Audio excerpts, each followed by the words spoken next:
Salut les amis, Eric Pérou, nous sommes le 28 janvier 2023, il est 23h33 en Bulgarie.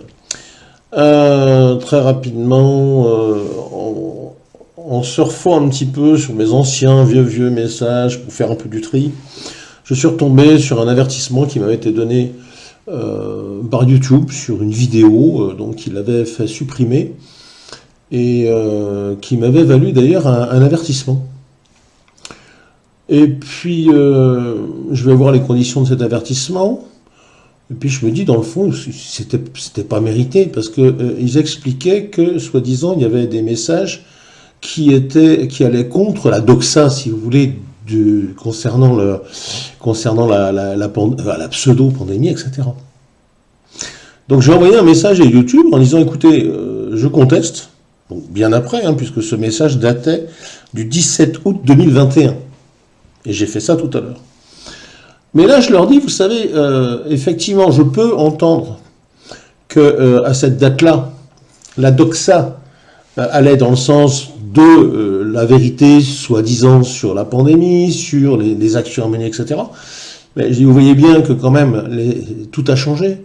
Qu'aujourd'hui, même les fabricants disent que, de toute façon, leur pseudo-vaccin n'empêchait pas la transmission, etc. Eh bien, écoutez, comme quoi, j'ai reçu un message de YouTube tout à l'heure, me présentant des excuses, me disant, monsieur, effectivement, il peut nous arriver de faire des erreurs de jugement. Je pense que si j'avais fait d'ailleurs cette réclamation à l'époque, je pense qu'elle aurait été rejetée. Mais c'est là où on voit qu'effectivement, cette fameuse doxa, donc ce à quoi on doit se rattacher, parce que c'est la parole du gouvernement, c'est la parole qui est retenue par les mainstream, etc. On voit bien que ça a changé. Et que mon argumentation a marqué à tel point, je dirais, que j'ai eu la réponse 3 heures ou 4 heures après, de la part de YouTube. D'habitude, c'est plutôt 3-4 jours après. Et là, je vois, ils m'ont encore bloqué sur la monétisation de ma dernière vidéo, qui marche pas terrible d'ailleurs. J'en suis étonné, je comprends pas. Et voilà, là, j'ai fait une réclamation aussi, mais j'aurai la réponse dans une semaine, 10 jours. C'est-à-dire qu'on sait très bien qu'une vidéo, elle marche les 48-72 premières heures. Après, elle continue à évoluer, mais nettement moins vite.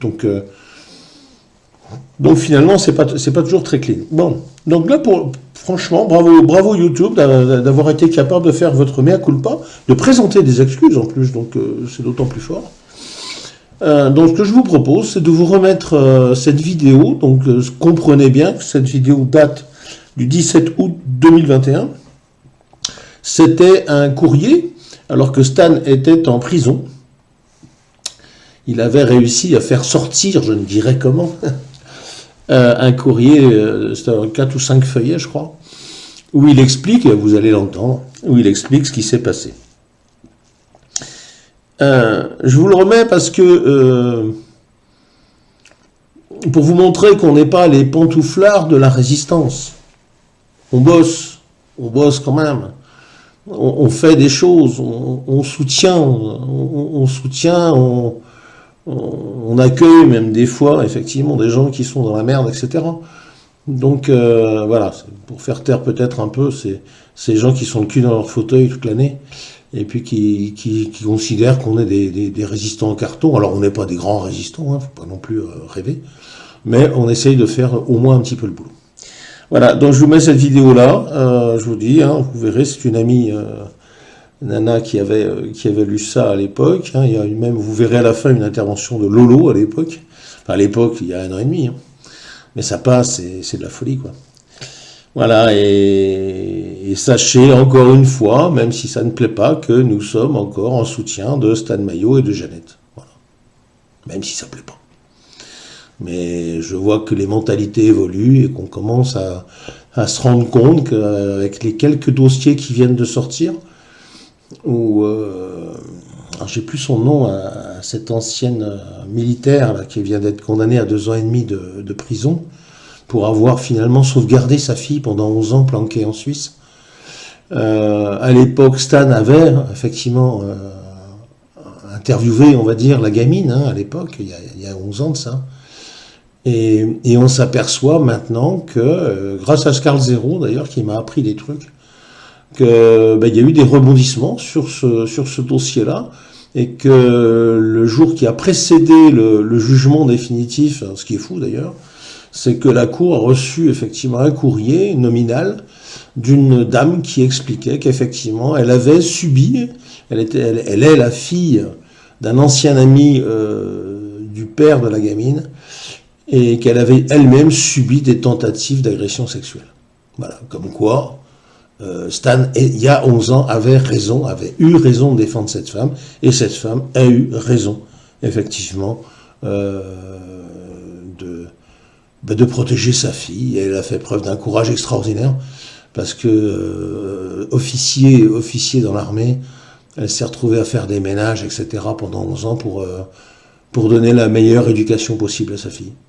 Voilà. Ben, bravo, elle mérite, pour moi, elle mérite une légion d'honneur, cette femme-là. Et les juges, par contre, non, je préfère pas vous dire ce qu'ils méritent. Bien, je vous laisse avec cette vidéo, et de toute façon, moi, je vais aller dodo, là. Il est un peu tard pour moi. C'était toujours intéressant de faire des retours sur le passé et de montrer, bon là, ça n'a qu'un an et demi, mais c'est vrai que des combats, on en mène depuis vraiment de très très nombreuses années.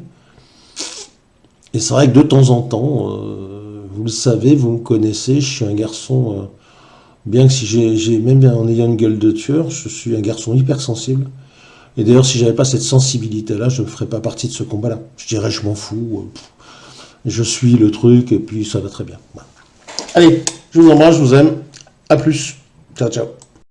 Bonjour, j'ai reçu un message de Stan Mayo, un message qui date du 17 août 2021 et qui est en 4 points que je vais vous lire.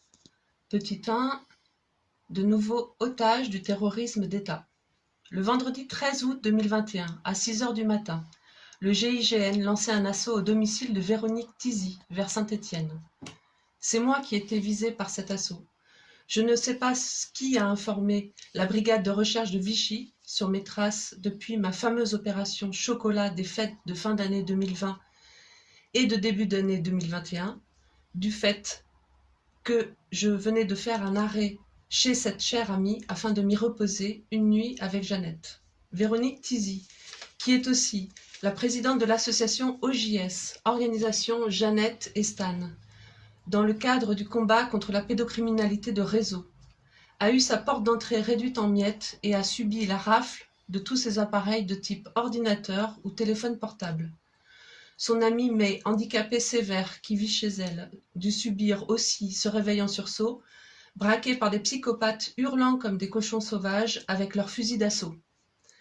Les 10 individus prirent un plaisir ostensible à me bousculer plus que nécessaire, alors que, réaliste, je ne résistais pas. Bref, je fus donc transférée à la brigade de recherche de Vichy par le PSIG, qui avait assisté le GIGN dans cette chasse héroïque aux terroristes, à l'homme association de malfaiteurs. Là encore, je laissais mon amour Jeannette seule et désespérée, s'accrochant à son courage hors pair. Pour moi, le pire était évité. Cette fois, elle ne se retrouvait pas incarcérée, pas plus inquiétée que par une audition en tant que témoin. Les gendarmes de la compagnie de Vichy furent très corrects avec moi. Les gendarmes du PSIG, une équipe jeune et sympa, furent même prévenants à mon égard. Bien loin de savourer ma capture. Concernant l'adjudant-chef de la BR, très correct également, c'était pour lui un grand jour, et très vite il manifesta sa totale partialité, comme d'habitude.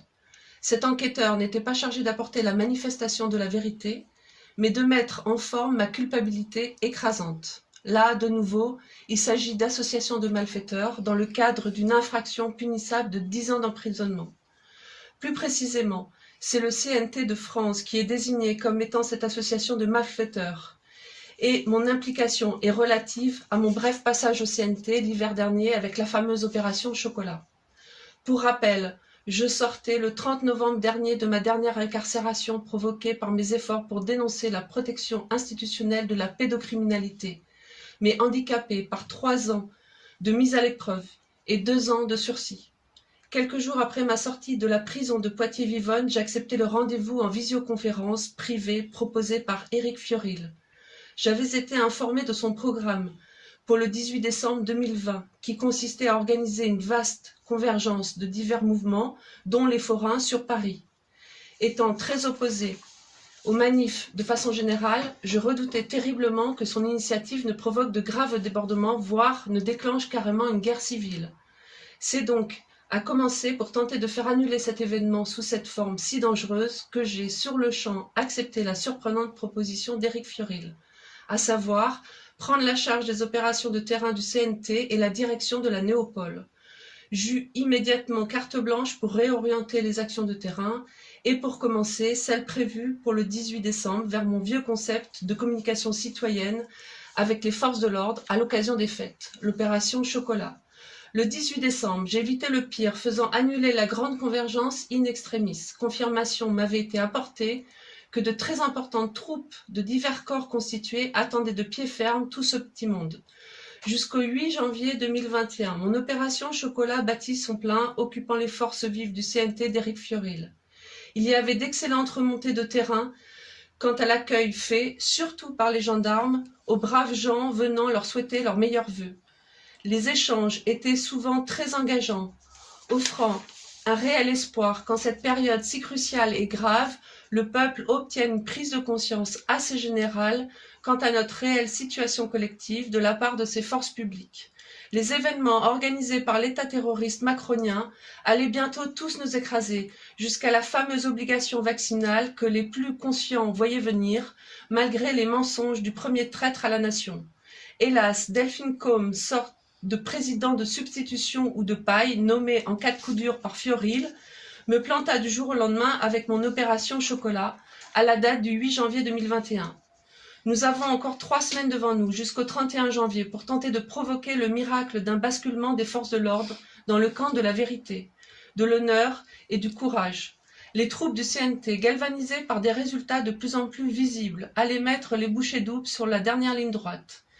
Si seulement la trahison de cette femme n'était pas venue tout jeter par-dessus bord. Bref, je raconte tout cela dans le détail à travers un livre, publié depuis sur mon site de la Nouvelle Résistance de France, www.nrf.solution. Du CNT de France à la Nouvelle Résistance de France. Deuxième point, l'appel à la désobéissance pour les forces de l'ordre, mon dernier crime odieux. Du vendredi 13 au dimanche 15 août au matin, j'ai donc été travaillé par un parfait acteur de la police politique du régime macronien de Vichy. Celui-ci tenta d'orienter l'audition avec des procès d'intention visant à mettre en scène une quelconque notion criminelle, crapuleuse, voire terroriste dans le cadre de mon initiative de l'hiver dernier au CNT. Mon message aux forces de l'ordre public accompagnant l'opération Chocolat est au cœur même de l'accusation, avec mon appel à la désobéissance et, au comble de tout, mon appel à organiser une opération de police pour neutraliser les traîtres à la nation qui occupent les sphères de l'État français. En termes de procès d'intention, il m'est imputé une intention présentée comme crapuleuse de renverser l'État, comme si celui-ci avait été légitime, honnête et bienfaisant, et comme si cette intention de ma part était de l'ordre de l'ambition politique. Je suis en effet clairement accusé de vouloir nuire à la défense nationale, alors que mes intentions apparaissent tout aussi clairement depuis plus de 15 ans de lutte clandestine contre la protection institutionnelle de la pédocriminalité. C'est d'ailleurs mon appréhension de ce fléau avec ses tenants et aboutissants, qui dès ma première année de clandestinité pour le combattre, m'a poussé à chercher le remède à la racine profonde du mal, c'est-à-dire au niveau des traîtres à la nation qui se succèdent à sa tête, dans un premier temps. Aujourd'hui, où le pays est plongé dans le chaos absolu dans un vaste plan planétaire de mise en chaos de l'actuelle civilisation pour le nouvel ordre mondial, ce par l'actuel occupant et sa clique infâme, leur neutralisation apparaît une évidence à toutes les personnes de conscience aimant suffisamment la France et le reste du monde. Hélas, une minorité dérisoire. Bref, là où je parlais d'opérations de police au plus haut niveau de l'État, il m'a été répondu que cela s'appelle un coup d'État, avec un flot de questions pour me faire dire qui prendrait alors le pouvoir. L'insistance du pseudo-enquêteur, je reviendrai là-dessus, souhaitait donc m'imposer le vocable de coup d'État, de renversement, de prise de pouvoir. Cela indique l'orientation qu'il a ordre à donner à sa pseudo-enquête. Faire incriminer le CNT de France, ainsi que moi-même, bien que tout indique que cette structure et moi n'avons plus rien à faire ensemble et que je n'y ai évolué que durant moins d'un mois, dans le cadre d'une tentative de renversement de l'État à des fins crapuleuses, la prise de pouvoir. J'ai cependant gardé un cap très clair dans mes déclarations, en expliquant que le régime Macron n'est qu'une dictature aux ordres de l'oligarchie internationale, citant des noms tels que Bill Gates, George Soros, Rockefeller, Rothschild et Klaus Schwab du Forum de Davos, que cette organisation criminelle supranationale poursuit l'objectif de la mise en chaos de notre pays, ainsi que de la civilisation actuelle, ce par le biais d'offensives telles que la mise en scène d'une pandémie et l'imminente mise en scène d'une guerre civile de religion mondiale dont l'épicentre est la France. J'ai fait un long exposé concernant ces mesures terroristes et génocidaires imposées depuis 1 an et demi à la France, en l'occurrence visant à détruire notre pays, sa société, son économie et à provoquer un génocide, formulant clairement mon accusation de terrorisme d'État, haute trahison et participation à un génocide envers le gang Macron. J'ai donc conclu en déclarant que mon objectif n'était nullement une prise de pouvoir, mais la neutralisation de l'organisation criminelle qui occupe le pays et le plonge dans le chaos avec le rétablissement d'un état de droit en urgence. Que de ce fait, ce qui m'est reproché, à savoir inciter les militaires de la gendarmerie et les policiers à désobéir aux ordres émanant du gang Macron, n'est une infraction que si mes accusations se révèlent être infondées, ce qui doit donc avant tout être établi par les enquêteurs en charge de ce dossier me concernant, leur mission étant la manifestation de la vérité. Cette déclaration a donné lieu à une vive polémique entre le dit enquêteur et moi, car celui-ci voulait m'imposer l'idée qu'il n'y a pas à enquêter sur des théories du complot, évidemment. J'ai tout de même poursuivi en rappelant l'article 434.5 du Code de sécurité intérieure, qui établit le cadre légal dans lequel tout gendarme ou tout policier peut refuser d'appliquer un ordre menaçant l'intérêt public, et que ma démarche vis-à-vis des forces publiques était de leur rappeler cet article en leur expliquant au mieux en quoi les ordres qu'ils reçoivent depuis le début de l'offensive de mise en scène de pandémie sont de nature à nuire à l'intérêt public, s'agissant d'un doux euphémisme. Cette déclaration a également suscité les remarques partiales et déplacées de l'enquêteur, voulant me faire une leçon de morale. Ce ne serait pas à moi de faire ce genre de choses. Déconcentré, je n'ai pas du coup pensé à rappeler que tout citoyen est tenu d'informer l'autorité judiciaire de la commission d'un crime en cours s'il a connaissance de tels faits. En revanche, dans mes conclusions, j'ai bien rappelé que je n'étais pas en infraction que si je me trompais sur toute la ligne et que cela devait être établi, et que, le cas échéant, il ne pouvait m'être imputé le moindre élément intentionnel ou moral de nuire à la défense nationale ou à l'intérêt public, ni la moindre intention criminelle ou crapuleuse, que ce soit d'une façon générale, à l'occasion de mes agissements, car sans élément moral ou intentionnel à associer aux éléments légaux et matériels la constitution d'une infraction ne pouvant être établie que par la réunion des 3 éléments, ma culpabilité ne pouvait pas être établie. J'ai donc alors profité pour déclarer que je persistais dans ma démarche, celle par laquelle je suis en l'occurrence poursuivi et incarcéré, ce également à l'occasion de cette garde à vue. Au moins ma position est bien claire et ma triste situation peut être largement exploitée depuis l'extérieur pour forcer l'ensemble de l'institution judiciaire à parler de ce dont il est interdit de parler. 3e point. Notre action collective à travers mon affaire. Ainsi, à travers l'exploitation de cet événement judiciaire, nous devons réveiller la conscience et le sens de l'honneur d'un maximum de membres des principaux corps constitués concernés par la manœuvre de terrorisme d'État, visant à les utiliser comme bras armés de ces offensives terroristes et génocidaires du gang Macron. De toute urgence, nous devons exploiter ma mise en accusation en prenant le système à son propre jeu, via les médias, afin d'imposer par la force de débat interdit avec suffisamment de raffus pour que cela enraye les offensives d'inoculation des prétendus vaccins anti-Covid.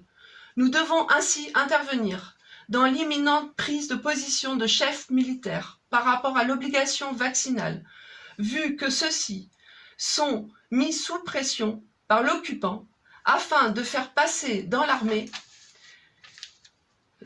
pour cette rentrée dans quelques jours. Je tiens à vous rappeler que la menace du déclenchement d'une guerre civile en France est au programme des forces occultes qui tirent les ficelles du gang Macron, que celle-ci doit avoir lieu sur le thème du choc des religions et cultures depuis la France et enflammer le reste de l'Europe. C'est pour cela que le bidet et la sorcière Merkel ont subitement abandonné l'Afghanistan, mais aussi l'Irak, la mise en chaos de ces pays allant provoquer la nôtre sous peu, via l'instrumentalisation de la problématique des réfugiés. Mais dans le sillage d'une guerre civile dite de religion que veut déclencher notre ennemi à tous, celui-ci entend que la véritable guerre civile se propage aussi entre les vaccinés et les anti-vaccins. Probablement les jours nous sont-ils comptés pour enrayer ce complot de mise en chaos de notre pays.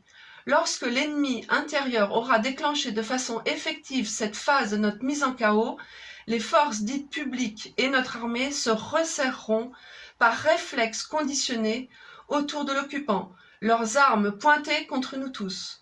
Et c'est ainsi que l'ennemi intérieur entend imposer par la force le pass nazitaire. Dernier point, petit 4, mon état d'esprit, notre mission collective sacrée, le réel enjeu. Emprisonné à Poitiers-Vivonne, je me pensais qu'à survivre et sortir à temps afin de tenter quelque chose pour sauver notre pays et à travers cela bien plus en fait. Car ce plan diabolique de notre mise en chaos terminal vise à travers nous, à travers entre autres notre éradication, la fin de la création et du règne de la nature, pour l'installation d'un nouvel ordre mondial luciférien. Cet ultime piège civilisationnel nécessite notre mise en chaos au niveau planétaire, très en profondeur, ainsi que l'extinction de notre actuelle version d'être humain.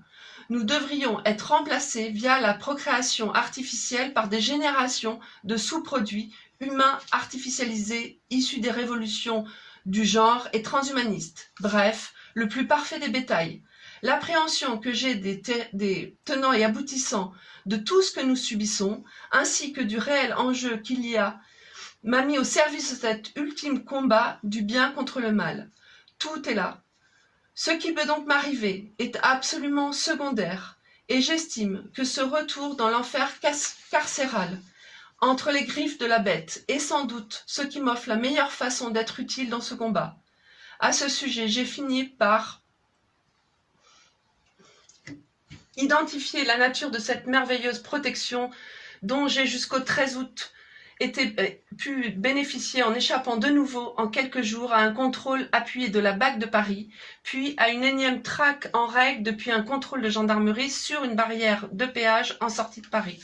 J'ai cru l'espace d'une défaillance morale, d'une nuit blanche dans un cachot, que mon arrestation un vendredi 13 signifiait que je n'étais plus protégée. Parvenant malgré tout à m'endormir en milieu de nuit, je fis contre toute attente un voyage très agréable, très particulier. Je me suis réveillée certes épuisée, mais habitée d'une infinie sérénité. J'ai récupéré l'information que la protection ne m'a jamais quittée, mais qu'au contraire elle est devenue si puissante qu'elle sait me donner la force de tout endurer, sans plus de défaillance de ma part, jusqu'à expiration du temps qui m'est imparti pour ce combat crucial. J'ai aussi eu confirmation qu'en bout de course de tout cela, l'ultime enjeu est notre âme, aux uns et aux autres, dans ce que nous devons avoir la force de ne considérer que comme une mise à l'épreuve, parlant de notre vie. Ainsi, toutes les personnes qui, à travers cette mise en chaos de notre monde, y consentent et y consentiront, en s'affranchissant de mettre en jeu leur incarnation avec l'héroïsme qui sied à notre réelle situation, et en fonction de ce qui est réellement en jeu ici-bas, vendent ou auront vendu leur âme au diable.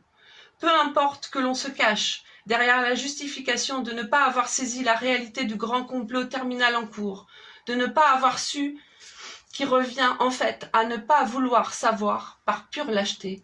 Il n'y a pas de camp de neutralité et notre engagement à tous au niveau intimement personnel est requis et incontournable. J'ai, pour ma part, et depuis fort longtemps déjà choisi mon camp et formalisé la chose. Ceux qui restent accrochés à des notions de carrière, d'acquis sociétaux, ou qui n'ont comme qu'unique préoccupation que de s'éviter des ennuis, choisissent par défaut le mauvais camp et se préparent leur prochaine incarnation dans le monde infernal qu'ils consentent de fait à voir se mettre en place. À tous mes chers amis chrétiens, je tiens à rappeler cette belle citation d'un célèbre abbé écrivain: tout chrétien qui n'est pas héroïque est un porc. De mon point de vue, ce n'est pas cool pour les porcs. Alors mes chers amis, je vous en conjure, réveillez-vous, faites le bon choix, rentrez en piste. Rien n'est encore joué, bien que tout ce que nous prétendons aimer soit très mal barré, mais pas autant que les âmes humaines. Voilà les amis. Donc c'est un message de Stan, comme vous le savez, il a encore été arrêté. Encore un prisonnier politique que ces salopards ont enfermé. N'ayez pas peur. Changez votre état d'esprit. Aimez-vous les uns les autres.